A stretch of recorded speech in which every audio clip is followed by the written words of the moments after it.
할렐루야. 네, 오늘 특세 열째 날이 되었네요. 네, 열째 날 또 열흘 동안 함께 해주셔서 감사합니다.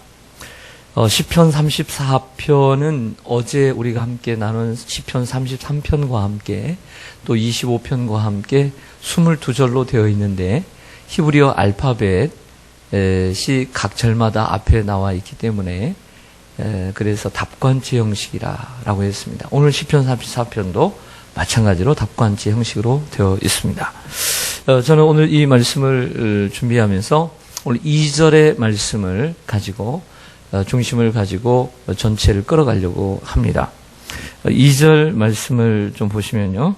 내 영혼이 여호와를 자랑하리니 곤고한 자들이 이를 듣고 기뻐하리로다. 제 고백을 좀 드릴게요. 저는 자랑을 잘 못합니다.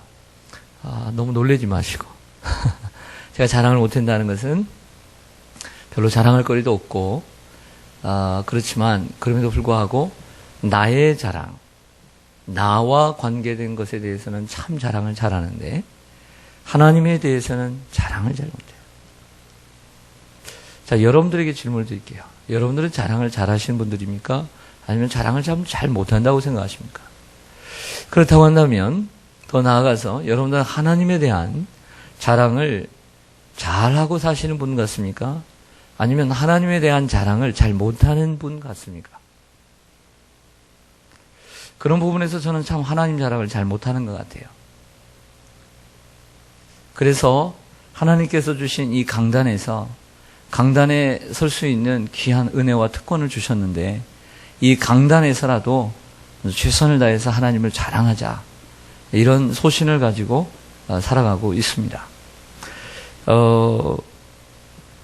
고린도전서 1장 31절에 보면 자랑하는 법칙을 좀 가르쳐 드릴게요. 첫째는 고린도전서 1장 31절의 말씀처럼 자랑하는 자는 주 안에서 자랑하라 그랬어요.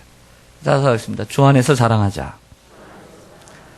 자랑은 주 안에서 하라고 말씀하고 있습니다. 어떤 분을 보면 참 하나님 자랑을 잘해요.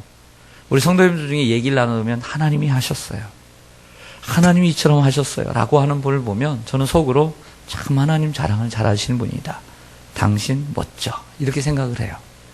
그런데 어떤 분은 하나님 자랑을 하는 것 같은데, 하나님 자랑은 있는 것 같은데 이상해요.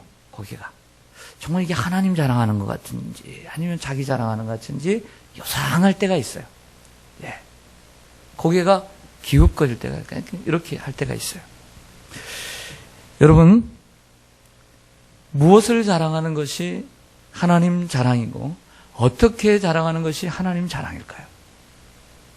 네, 오래전 예레미야 선지자는 우리에게 가르쳐 주었습니다. 예레미야 9장으로 좀 가보겠습니다. 구약성경 1065쪽입니다. 1065쪽. 시편 오른쪽으로 좀 더 가셔서 예레미야 9장 23절 24절 1065쪽입니다. 구약성경 1065쪽 예레미야 9장 23절 24절.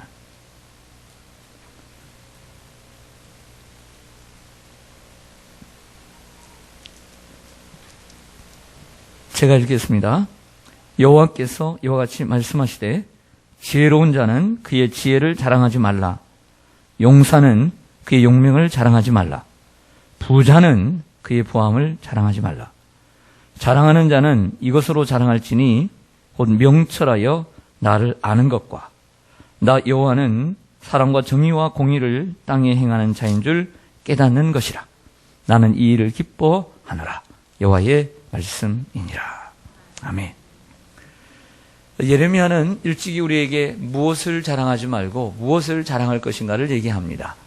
정말 똑똑한 사람도 있어요. 공부를 잘하는 사람, 좋은 대학을 나온 사람, 그 자랑하지 말라는 거예요. 용맹함, 당시에는 군인들이 많았으니까 용맹함 자랑하지 말라. 내가 많이 가졌어요, 그 자랑하지 말라는 거예요. 그럼 무엇을 자랑하느냐? 이 말씀은 하나님이 직접 확법으로 직접 말씀하시는 거예요. 나를 아는 것과 하나님이 어떤 분인가를 자랑하고 하나님이 행하시는 사랑과 정의와 공의, 그 하나님께서 행하시는 사랑과 정의와 공의를 자랑하라. 이것이 진정한 자랑이다. 이렇게 말씀하고 있는 겁니다. 자, 두 번째, 자랑의 법칙. 자랑할 것이 있으면 이것을 자랑해야 합니다. 사도 바울이 고린도후서 12장에 자기가 병이 있어가지고 간질이 있어서 3번이나 하나님 앞에 특별 기도를 드렸지만 낫질 않았습니다. 그러면서 하는 말이 내가 나의 약함을 자랑하노라 그랬어요. 우리는 무엇을 자랑해야 되냐면 나의 약함을 자랑하며 살아야 됩니다. 나의 약함을 자랑하며 살아야 됩니다. 왜냐하면 자신의 잘남을 자랑하게 되면 어리석은 자가 되기 때문입니다. 여러분들이 좋은 점, 잘난 점, 자랑하고 싶은 점 있으시죠? 있기를 축원합니다. 너무 없어서 다르지만, 네, 있기를 축원합니다. 그런데 여러분들이 자랑하고 싶은 것은 옆에 있는 사람도 다 알까요? 모를까요? 어지간히 다 압니다. 근데 자꾸 그것을 내 입으로 자랑하게 되면 듣는 사람이 좋아하지 않아요. 다 알고 있는데. 그래서 내가 내 입으로 자주 내 자랑을 하게 되면 내가 어리석은 자가 되는 거예요. 저 사람 또 시작하네. 이렇게 되는 거예요. 그렇기 때문에 우리가 어리석은 자가 되지 않기 위해서 나의 약함을 자랑해야 합니다. 나의 약함을 진정으로 자랑할 필요가 있어요. 나의 약함을 자랑하라. 그러나 이러한 자랑은, 나의 약함을 자랑하는 것은 이 시대와 맞습니까? 맞지 않습니까? 맞지 않죠. 취업을 준비 중인 취업 준비생이 면접을 보러 갔는데 당신 잘하는 거 뭐야? 라고 물어보는데 저 잘하는 게 없어요. 그러면 그 사람 시켜줄까요? 안 시켜줄까요? 안 시켜주죠. 좀 얼마나 당당해야 됩니까? 못해도 잘한다고 하고 적극적인 이러한 자세를 요구하는 이 시대에 정말 약한 것을 자랑한다는 것은 말이 안 됩니다. 하지만 그런 것을 얘기하는 것이 아니라 우리의 삶 속에 진정 하나님 앞에서 그리고 사람들 앞에서 내 약함을 자랑한다는 것이 무엇인가를 한번 묵상해 볼 필요가 있습니다. 그럼에도 불구하고 우리가 진정 하나님께 영광을 돌리기 위해서는 우리의 약함을 자랑해야 합니다. 또한 겸손하기 위해서는 우리 자신의 약함을 자랑해야 합니다. 나의 잘남을 계속해서 자랑하다 보면 사람이 겸손해지지 못합니다. 그러므로 더욱더 겸손해지기 위해서는 나의 약함을 자랑할 필요가 있습니다. 또 그러나 자기가 혹은 자기나 내 자식이나 내 손주나 지금 좋은 일이 있는데 또 승진을 하거나 좋은 일이 있고 좋은 땅을 사거나 좋은 집에 이사를 하거나 좀 좋은 차를 사거나 아니면 로또를 맞았거나 뭔가를 자랑하고 싶은 일이 있을 때는 어떻게 해야 되느냐? 내 자랑을 받아줄 만한 사람에게 자랑을 해야 돼요. 내 자랑을, 정말 이렇게 기쁜 소식을 진심으로 기뻐해 줄 만한 사람 앞에서 자랑하는 지혜가 필요해요. 할렐루야. 왜냐하면 나의 자랑을 듣고 지극히 싫어할 수 있는 사람이 있기 때문이에요. 그리고 여러분들이 아무리 자랑해도 배가 아픈 사람이 있기 때문이에요. 그러므로 좀 분간하면서 자랑을 해야 돼요. 분간하면서. 내 자랑을 진정으로 받아줄 만한 사람. 무조건 자랑이 아니라 하나님의 은혜 가운데서 정말 좋은 일이 있어요. 그 좋은 일 함께 기도해주고 함께 수고해주고 옆에서 걱정해 주었던 분들, 그분들에게 고백을 하면 얼마나 같이 기뻐하겠어요. 기쁨이 2배가 되는 거죠. 그때는 분위기를 봐가면서, 그리고 사람을 봐가면서, 그리고 내 이 자랑이 어떤 사람에게는 좋지 않겠다 할 때는 참는 절제가 필요한 것이죠. 그래서 자랑은 주 안에서 자랑해야 되고, 나의 강함이 아니라 두 번째 약함을 자랑하고, 그리고 세 번째 자랑하고 싶을 때는 내 자랑을 받아주고 기뻐해 줄 만한 사람 앞에서 자랑하는 것이 지혜롭습니다. 보니까 아무리 훌륭하고 겸손한 목사님도 할아버지가 되면 자랑을 하더라고요. 네, 손자 자랑 앞에서는 대통령도 없어요. 그래서 누가 손자를 자랑할 때는 다 받아주세요. 아, 나도 할아버지가 되면, 할머니가 되면 저렇겠구나. 할렐루야. 동의하시죠? 네. 그래서 손자 자랑할 때는 정말 내 자식처럼 기뻐해 주세요. 그게 살아가는 거예요, 그게. 그러나 항상 자랑해야 될 게 있어요. 사람 볼 필요 없이, 인정사정 볼 것 없이, 때와 시기 볼 필요 없이 자랑해야 될 것이 있어요. 그것은 복음이에요. 그건 하나님 자랑이에요. 할렐루야. 디모데후서 4장 2절에 너는 말씀을 전파하라. 때를 어떤지 못 어떤지 항상 힘쓰라. 범사에 오래 참음과 가르침으로 경책하며 경계하며 권하라. 그랬습니다. 사람들이 듣기를 싫어하는 때가 되었습니다. 하지만 그럼에도 불구하고 복음은, 하나님은, 예수님은 때를 어떤지 못 어떤지 저 사람이 싫어한다 할지라도 자랑하는 것이 필요합니다. 할렐루야. 나의 자랑은 그렇게 하고 싶어서 안달이 나는데 하나님의 자랑에 대해서는 정말 내가 안달나고 있는지, 내가 하나님에 대해서, 복음에 대해서는 정말 자랑하고 싶은지를 우리 자신에게 한번 돌아봐야 됩니다. 새벽 기도를 마치고 돌아가는 길에 누구를 만났습니다. 모르는 사람을 만났으면 주보 한 장이라도 가지고 가면서 하나님, 내가 오늘 만나는 사람이 이 주보를 좀 전하고 복음을 전하는 사람이 되게 해주옵소서. 내가 오늘 좀 기도하고 왔는데 하나님, 이 기도빨로, 좀 영성의 이빨로 좀 가서 복음을 전할 수 있게 해주옵소서. 이런 생각하는 여러분들 되기를 원합니다. 그저 왔다가 그저 가는 인생이 아니라 오늘 하루도 주님의 사랑을, 어떻게든 주님의 복음을 누구인가 한 사람에게 전할 수 있게 해주옵소서. 나는 힘이 없으니 이 교회에서 준비한 전도지 가지고, 교회의 주보 가지고 하나님 전하게 하여 주옵소서. 이런 마음이 우리 가운데 있기를 원합니다. 그래서 우리는 이런 기도를 해야 합니다. 하나님, 세상에 내가 많은 나의 자랑보다 하나님 자랑하며 사는 사람이 되게 해 주시옵소서. 그리고 나 자랑을 하고 싶을 때는 나의 강함보다 나의 약함을 자랑하는 사람이 되게 해 주옵소서. 이렇게 훈련하게 해 주시고 이런 사람이 되게 해 주옵소서. 이게 우리의 기도가 되기를 소망합니다.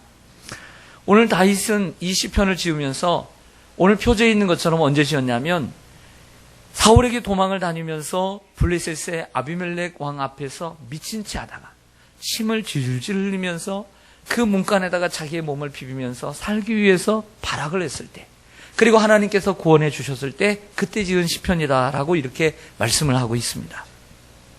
그렇다면 하나님은, 다윗은 오늘 하나님에 대한 무엇을 자랑하고 있는지, 무엇을 찬송하고 있는지를 배워보고 우리도 정말 하나님에 대해서 무엇을 자랑해야 되는지를 한번 살펴보기를 원합니다. 오늘 6절을 먼저 보시죠.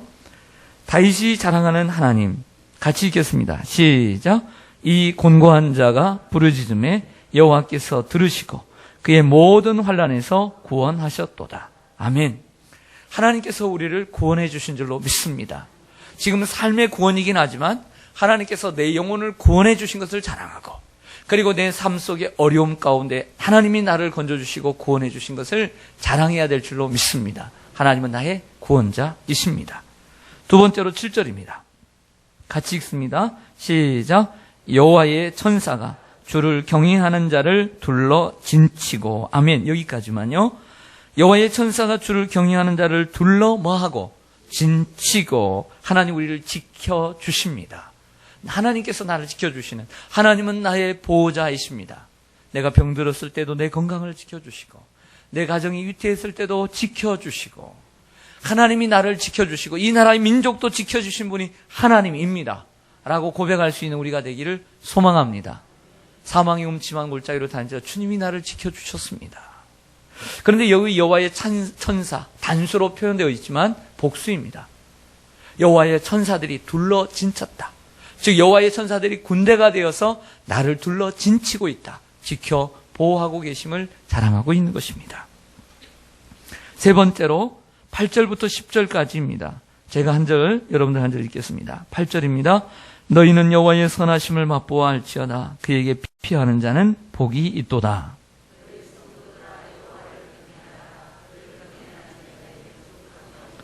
함께 읽습니다. 젊은 사자는 궁핍하여 줄일지라도 여호와를 찾는 자는 모든 좋은 것에 부족함이 없으리로다. 아멘.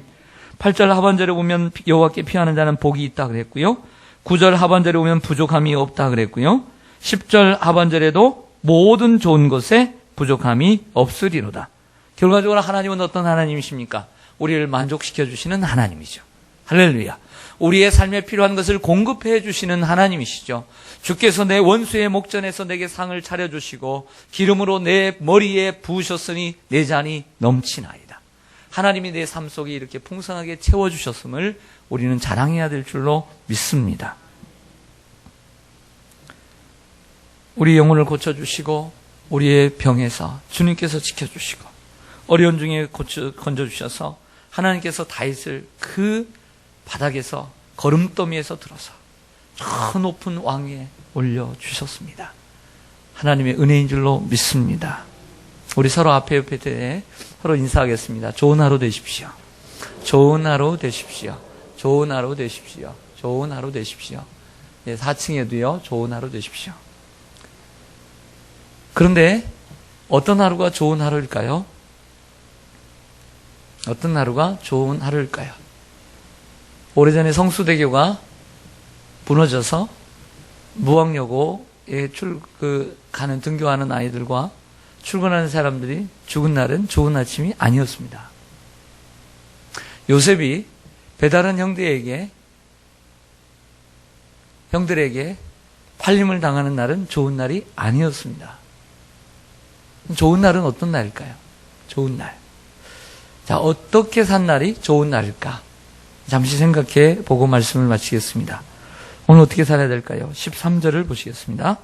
13절 본문으로 돌아가서 시편 34편 13절에 보면 내 혀를 악에서 금하며 내 입술을 거짓말에서 금할지어다.